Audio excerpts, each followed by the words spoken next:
Labas rytas, dabar jau yra 9 ryto. Mes atsikėlėm su Ignu, Ignas atsikėlė anksčiau, aš šiek tiek vėliau.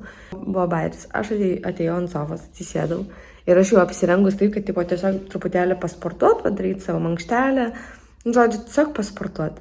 Ir aš atsisėdau ant sofos ir pajaučiu, kaip man tiesiog sutraukia nugarą ir taip stipriai ir aš taip galvoju, o čia gal trumpalaikis.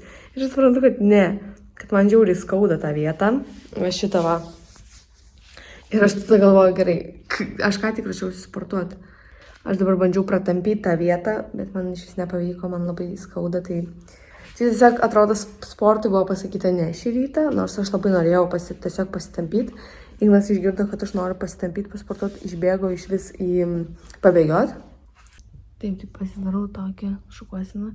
Mano plaukai labai nesiklauso, man labai sunku su jais šiandien, nes tiesiog kažkokie jie labai padžiuvę nu žodžiu. Ir mano rytas neprasideda be šito SPF-o. Man jis žiauriai patiko, aš jau kažkur sakiau tikrai ne vieną kartą. Tai žinokit, kiekvieną rytą aš tiesiog atsikeliu ir pirmas dalykas po veido išsiprausimo aš užsitegu šito SPF-o. Aš aišku nežinau, kaip giliai jisai įsigeria ir ar ilgai jisai būna ant veido, žinot, įsigeręs, nes vis tiek, kai esi šiltoje šalyje, tai reikia vis tiek atnaujinti bent keletą kartų, bet aš to nedarau. Aš užsitepu vieną tokį storesnį sluoksnį, palaukiu, kol man jisai pilnai įsigers ir tada viskas. Man patinka jo konsistencija labai. Nesakau, būtų tokių prisipirkus, kur, man atrodo, pačiam pirmam video pasakau, kur buvau prisipirkus tokių blogų kremų, SPF-ų, kad šakės, kad ne tai, kad nesinorėjo teptis jo, man tiesiog jisai buvo toksai oranžinis, ryškus, žodžiu, iš vis ne mano vaibas. Žodžiu, tai labai nepatiko man tas, tai šitas tai labai patinka. Taip, tai kol aš darausi kavą, aš dar norėjau jums papasakoti vieną dalyką. Uždėsiu lūpų balzamą. Oi, nu taip, čia yra kokosinis. Ir čia yra iš Tailando. Ir šitas lūpų, man atrodo, šitą buvau dalinus. Šitas kainuoja 30 centų. Ir grinai kokosinis skonis. Ir lygiai metai šitam lūpų ir jis nesibaigia, atrodo. Nors aš dažnai. O čia yra SPF-as, kurio mes nesinaudojam. Aš esu įsipilus SPF atskirai, bet mes čia visiškai nesinaudojam, nes tiesiog čia nėra taip karšta, kad juo naudotis. Dar norėjau jums papasakoti vieną dalyką. Tai vakarais šitas butas tampa labai nejaukus. Aš nežinau, kodėl taip yra, bet man vakare čia tiesiog daros labai nefaina ir aš stengiuosi jungti tas lempas, visokias, žinot, tokias labiau geltonas, bet vis tiek yra toksai, kad garsai, iš tikrųjų labai, čia, kadangi gal dėl to, kad čia yra Kipras, aš nežinau, šiaip dažniausiai pietinėse šalyse pralaidumas namų yra žymiai blogesnis ir atrodo, tiesiog viską girdi, ką kaimynai daro, jeigu pas juos kažkas krenta iš rankų, tai atrodo viską girdi. Ir tas jausmas, kai tiesiog tu guli lovą ir bandai užmigti ir pastovi kažkokie garsai ir atrodo, kad grinai mūsų virtuvėje kažką daro arba, nežinau, prie pat durų miegama. Tiesiog labai nejauku.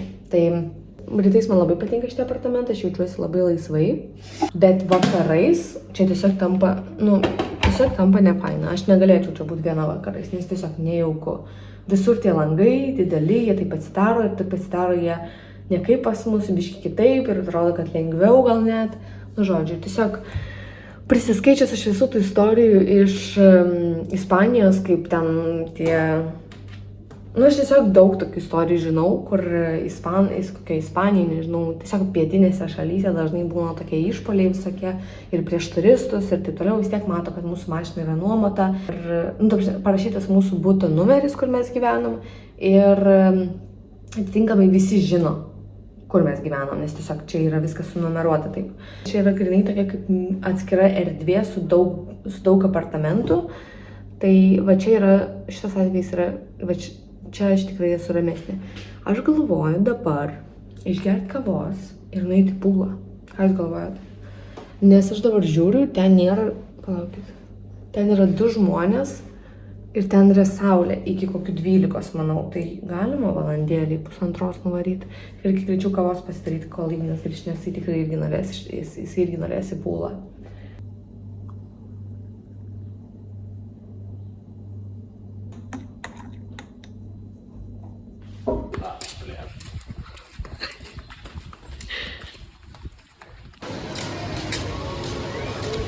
Va, ten yra ta sala, į kurią mes varysim, nes čia yra labai daug žmonių.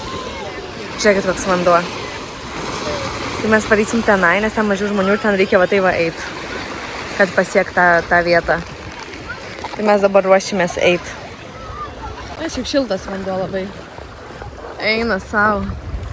Žinokit, žemiem žmonėm čia negerai. Kokia banga, eikti savo. Žemiem žmonėm čia nelabai gerai. Pavyzdžiui, man. Aš jau tikrai šortus, manau, sušlapinsiu 100%.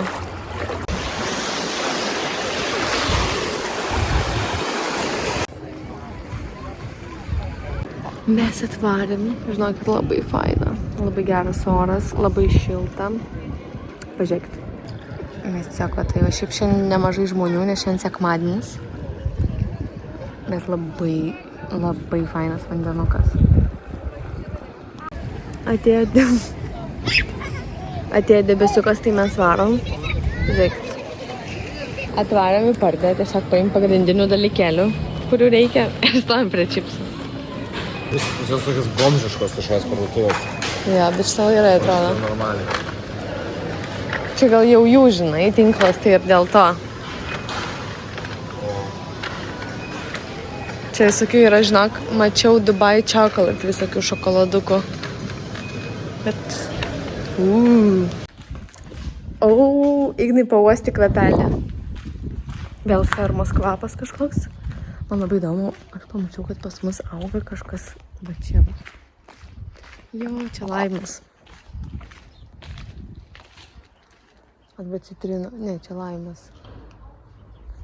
Va, pažiūrėkit. Grinai prie mūsų balkonų. Šitas tai geras. Reiks gal šitą nuskint. Šiaip įdomu, kada jų sezonas. Reikės paguglinti, kada jų sezonas. Gal galima jas ir dabar nuskint.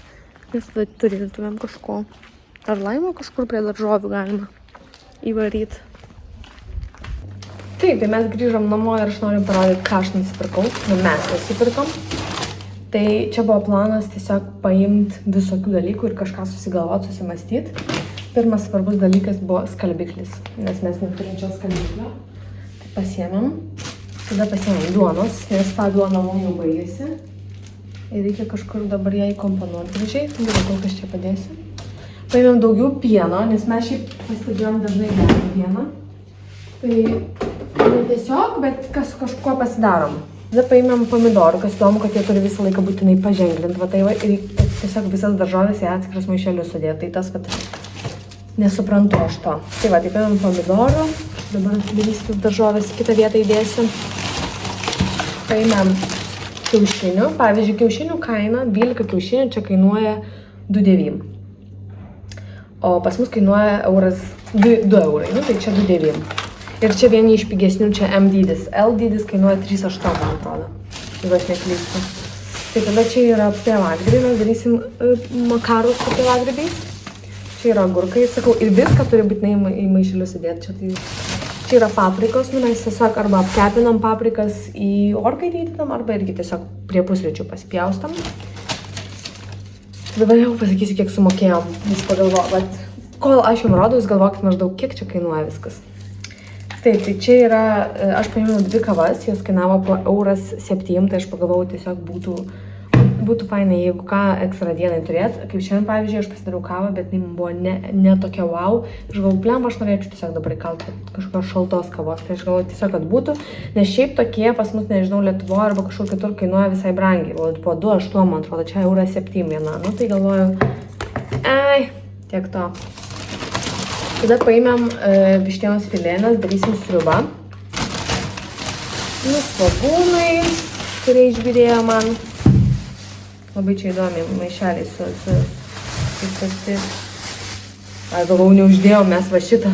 Man tiek viską išsinešėm svogūnus. Tada paimam iš karto marinuotus, nes mes vengiam taip daryti, bet tiesiog čia atrodė visai normaliai. Sparnelių marinuotus pasidarysim su ryžiais. Ir aš pasiėmiau savo ledų, šiaip aš iš karto jas įdėsiu į šaldymo kamerą. Šitą. Į šaldymo kamerą iš karto įdėsim. Nu tai čia sriubai yra šitie kubeliai. Tas nelabai gerai yra, bet mes sultinę tikrai čia nedarysim. Mėsytės tiesiog smėlės. Tai čia yra mūsų visos dienos pirkinys. Ir labai... ir atspėkit kiek. Nu, tai gerai. Neatspėkit, aš jums pasakysiu dabar kiek. Šis visas maišas mums kainavo 4 eurus. Aš manau, kad čia nedaug. Prašykit, jeigu čia daug. Nes tada aš pagalvosiu, kad gal mes jau tipo pripratom prie šitų kainų ir mums atrodo, kad čia nedaug, bet iš tikrųjų čia daug. Bet mes realiai turim maisto, dabar dėl to, kad mes dar turim bulvių, savo morkų, tenai žodžiu. Tai mes realiai turim maisto 2,5 dienom. Gal čia ir mažai, aš nežinau. Taip, tai žinokit, manau, kad aš jau baigiu šitą vlogą šiandieninį, nes mūsų tokia trumpa diena, nebuvo kažkokio labai plano ir labai veiksmo, nu tiesiog tokia ramesnė dienelė. Man atrodo, kad šiandien sekmadienis, nu tai grinai, va čia palaukti jo, tai grinai sekmadienį būdinga, tiesiog ramiai pabuvom, pasimaudėm, dabar dirbsim ir rytoj jau turbūt važiuosim į Limasolį, vis tik nusprendėm, kad turbūt varysim tenai, tai pasižiūrėsim nuo rytojaus nuotaikų. O dar šiaip galvojau, jums papasakosiu apie Kiprą.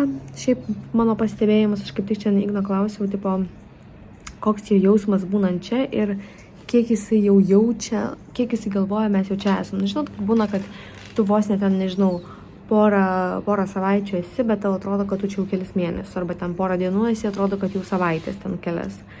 Tai paklausiau, tai Ignas sako, kad tipo, jam taip pat ir atrodo, tipo, porą dienų, tai mes esam čia 4 dienas, tai jam tiek ir atrodo. Man tai gal atrodo, kad mes jau čia virš savaitės, nes tiesiog dėl to, kad jau čia nusistovėjo rutina, tik tai dar neradom vis tiek savo topinių vietų. Nu, vat, tik dabar po 4 dienų radom parduotuvę, kuri mums patiko, kurią aš jums ką tik filmavau neseniai, nu, prieš šiandien. Tai mums ta parduotuvė labai patiko, nes tenai buvo labai daug pasirinkimo ir kainos įdomios, ta prasme, vat, kaino atžvilgis vis tiek tas skirtumas.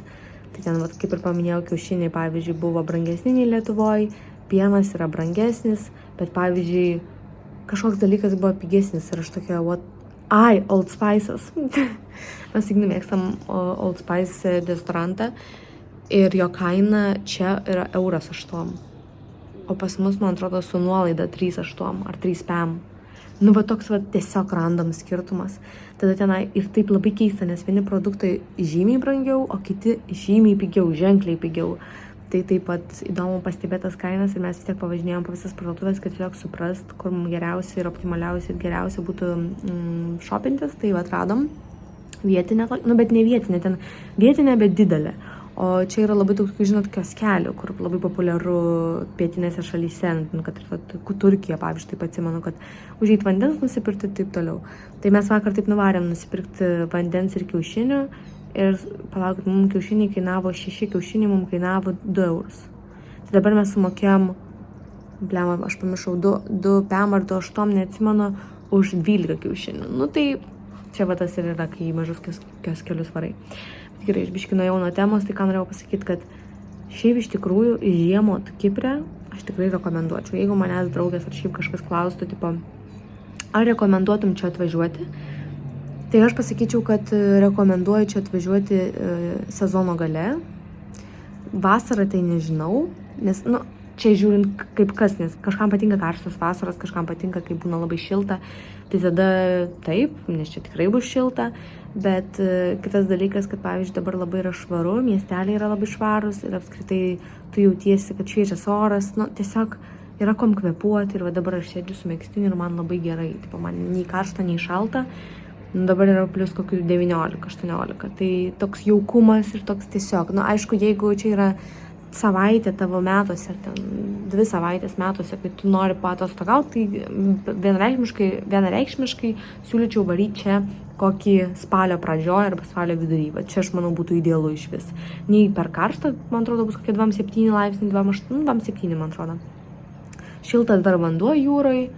dar turistų šiek tiek apmažėja, bet nestipriai, nes dabar, pavyzdžiui, kur mes buvom šiandien Nisi Beach ir šiandien yra sekmadienis, tai žinokit, žmonių yra ženkliai padaugėjo, nei mes tada buvom darbo dieną ir dabar. Bet gal dabar ir oras geresnis buvo, aš nežinau, jo, šiek tiek geresnis. Tai žmonių buvo ženkliai daugiau ir mes iš karto nuvarėm į tą salelę, kur jums rodžiau. Tai va, tai iš rekomendacijų, tai tikrai aplankyti Kiprą arba pažiemot, rekomenduočiau, arba jau galės sezoną atvažiuoti. Tai va. Čia mano Kipro įžvalgos. Nes iš tikrųjų, nežinau, ar aš esu minėjęs, kad mes nesam planavę, taip, nebuvo taip, kad mes labai norėjom būtent į Kiprą. Ne, mes tiesiog žiūrėjom bilietus, geras kainas. Ir mes taip galvom gal važiuoti kažkur lapkritį, o mes praeitais metais buvom Azijoje ir mums labai patiko. Ir galvom, gal blemba reiktų į Aziją vėl paliekti, bet žiūrim tas kainas, žiūrim, kad brangu. Dar teoriškai Azijoje gal kai kur dar yra lietaus sezonas ir mes galvom, nenorim atvažiuoti į lietų, nes Lietuvoje yra lietus, ką man važiuoti į kitą šalį, kad būtų lietus. Ir pasižiūrėjom, ir Kipras buvo 80 eurų pirmyn atgal bilietai, nu ir plus mes sumokėjom už bagažą, nemažai, tiek pat realiai. Daugiau mes 100 sumokėjom. Nu tai visai, tai kaip bilietas išėjo realiai vienam žmogui, aš nežinau dabar kaip jau mums skaičiuoti, 100, žodžiu.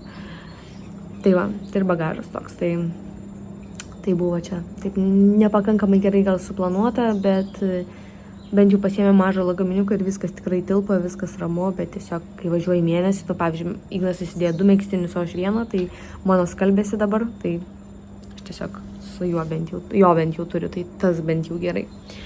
Tai va.